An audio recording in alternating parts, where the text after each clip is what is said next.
Relato: Erro mediúnico na mesa de Umbanda. Autor: Pablo de Salamanca. Entre 1993 e 1994, foi um período muito importante do meu desenvolvimento mediúnico na Umbanda. Eu participava tanto de sessões típicas de terreiro, como também da chamada mesa de Umbanda, onde se atende entidades em desequilíbrio que incorporam em médiuns sentados juntos à mesa. Esses desencarnados em sofrimento recebem passes e são orientados verbalmente, conforme a necessidade de cada um, havendo apoio por parte de guias e protetores da Umbanda. Naquela época, eu era um desses médiuns que recebiam espíritos em desarmonia. Eles vinham com problemas diversificados e, não raramente, se manifestavam pela fala, colocando suas dores e angústias. Numa determinada fase, que durou algumas semanas, me tornei muito curioso sobre o que tinha acontecido àquelas entidades para se perderem em suas últimas vidas na Terra. Dentro do processo de transe semiconsciente, era possível eu ouvir o que saía de minha boca, sentir o que aquelas almas sentiam, bem como até ver algumas imagens mentais de suas encarnações mais recentes. Assim, eu estava dentro de um processo de deslumbramento espiritual. Tudo era muito novo para mim e, na verdade, sempre fui muito curioso. Então, neste contexto, eu estava retendo as entidades no mecanismo de incorporação mais tempo do que o necessário. Em algumas oportunidades, sentia um puxão para trás, ou seja, uma energia tracionando a entidade comunicante para levá-la embora. Mas, não sei bem como, eu a trazia de volta magneticamente porque queria ouvi-la um pouco mais. Neste momento de retorno para mim, eu sentia uma espécie de tranco para a frente.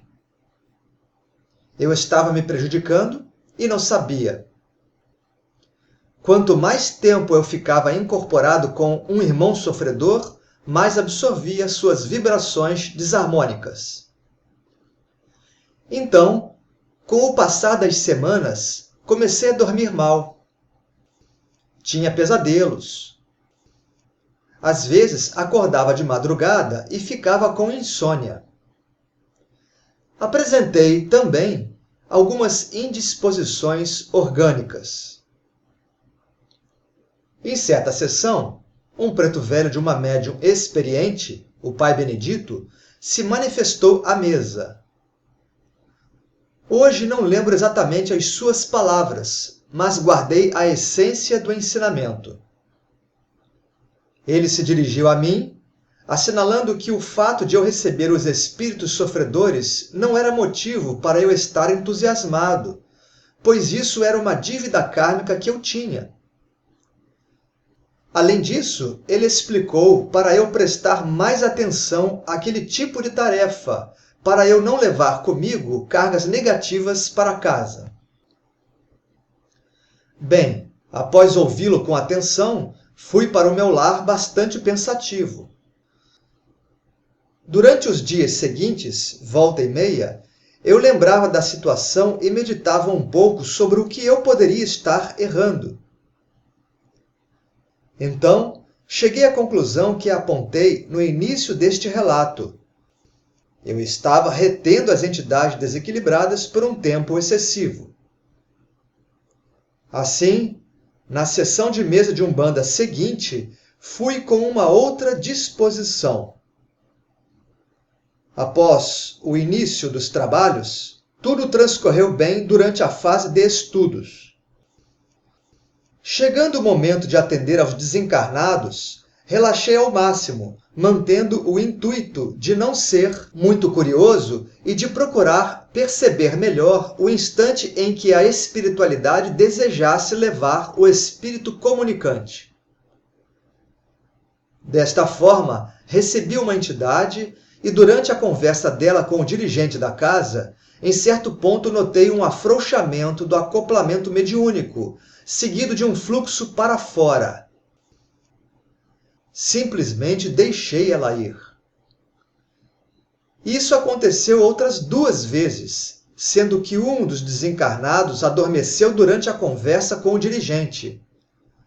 Este foi embora em sonolência profunda. Quase ao final dos trabalhos, eu me sentia bem. Não estava desvitalizado. Então, houve a manifestação de Pai Benedito.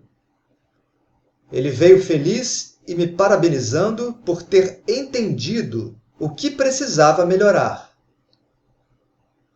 Eu, de minha parte, fiquei satisfeito em entender no que estava falhando. Bem, aquele era o início de minha jornada mediúnica e hoje afirmo que aprendemos sempre. Trabalhar com o mundo invisível não é tarefa fácil. Precisamos sempre vigiar, sobretudo, o nosso próprio ego. O fundamental sempre é entender que somos servidores da espiritualidade. O objetivo maior é sermos úteis e, durante o caminho de serviços, que nos tornemos pessoas melhores. Se eu chegar ao final de minha vida sem melhorar ou pelo menos abrandar características indesejáveis de personalidade, não terei aproveitado bem esta existência. Não adianta ajudar ao semelhante sem que nós mesmos nos ajudemos. A tarefa espiritual é para fora e para dentro. Gratidão ao Pai Benedito. Salve as almas!